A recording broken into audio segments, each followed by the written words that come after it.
ngimbiza uJesu. Ngimbiza imapheni mangithi ngiyakhuluma igazi libuye ngamakhala.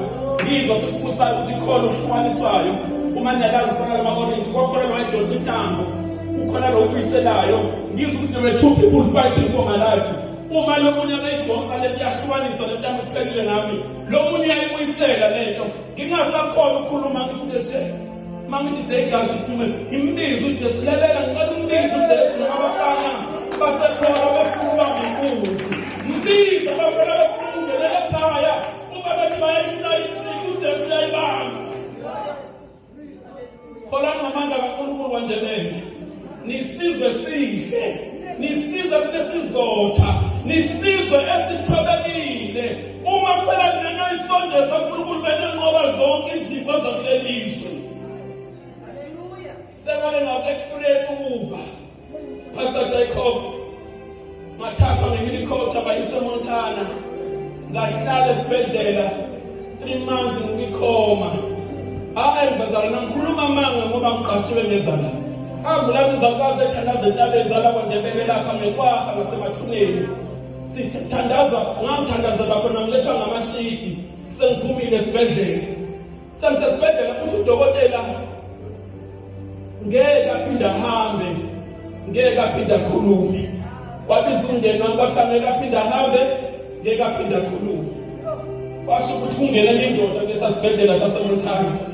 Base ngithi mina ngicela ukubhala ngoba ngangifaka amalelo umzimba wonke. Ngicela ukukhuluma nje faith engaze njani.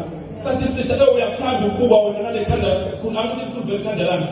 Uyakuthanda ukuba manje uthi ngathi I want to say something. Ngathi mina umndeni wakho uhlezi la uyakhala bagcwele kodini kuthiwa ngiphinde ngihambe ngiphinde ngikhulume.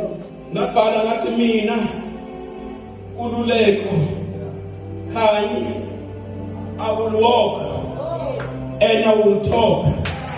Wena dokotela ubona abantu bakho be-experience abangene njengami la. Mina ngizokhuluma. Mina ngizohamba. Abantu basathemba lethu mhlaka 12 December 2024 balindele imessage ukuthi ongenzeki kodokotela kuye kuyenzeka. Joel 2:25 uthi konke okucotshwe isitha mina njengoNkulunkulu ngizokubuyisela. Namhlanje ngiyayikhulumela ngilana edrayiveni ngenxa yamazwi.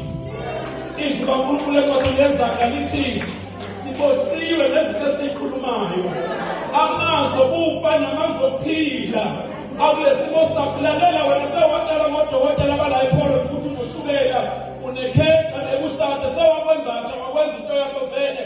Nginamathambo ami nginekhetha yami nginoshukela wami senazalisana abafana basethemba letha ngeke lishade. Lalela from today ngaka 12 awusitha amazwi uthi ngizoshada mina. Ithi kuzoba khona imoto mina ngizophila bafile ekhaya ngekhetha kodwa mina. Today I'm talking.